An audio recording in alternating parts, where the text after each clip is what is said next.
When I started Microsoft, I didn't think of it as all that risky. I mean, I was so excited about what we were doing. It's true I could have gone bankrupt, but I had a set of skills that were highly employable, and in fact, my parents were still willing to let me go back to Harvard and finish my education if I wanted to. The thing that was scary to me wasn't quitting and starting the company. It was when I started hiring my friends and they expected to be paid. And so then I got this incredibly conservative approach that I wanted to have enough money in the bank to pay a year's worth of payroll, even if we didn't get any payments coming in.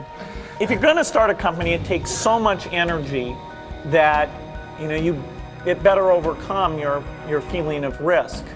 I don't think that you necessarily, if you're going to start a company, should do it at the start of your career. I think there's a lot to be said for working for a company, learning how they do things. If you're young, it's hard to go lease premises. They made that hard for me. You couldn't rent a car when you were under 25 at the time, so I was always taking taxis to go see customers. When people are first skeptical and they go, this kid doesn't know anything, then when you show them you've really got a good product and you know something, they actually tend to go overboard and they think, whoa, they know a lot.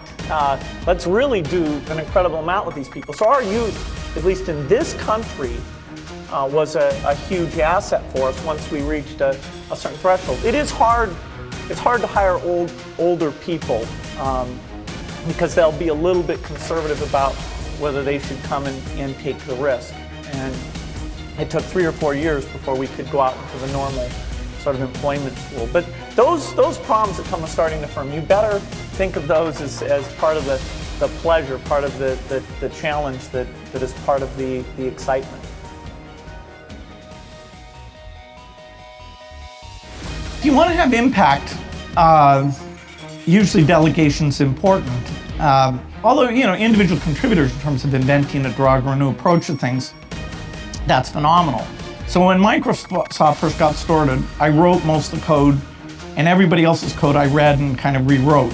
I had sold way more software than we could write because everybody was so impressed, and I thought, well, I need to collect enough money to keep hiring all these people, but the demand was so high that we were actually falling behind. That's when I hired Steve, and Steve figured out how to control what promises I made to people, and B, how to hire lots of people and really good people and create organizations and teams. So I delegated to Steve that, and he was constantly saying to me, okay, we're going to hire programmers that you've never met, and I'd say no, we're not. And then he would show me numerically that the constraint wasn't going to work.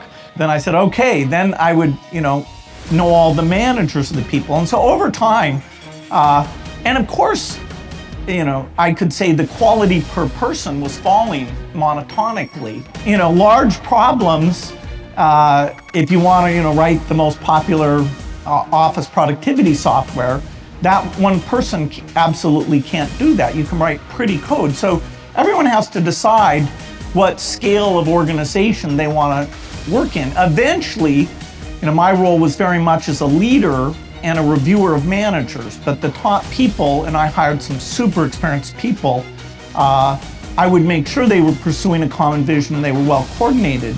But in terms of a lot of management stuff, they were way better than I was. Now I had to have the framework to know what mix of skills that we needed and when they were working well enough together. But a lot of my value added was picking, say, to do graphics user interface or to do an integrated office type thing, or to go global and not use agents to have Microsoft be present all over the world.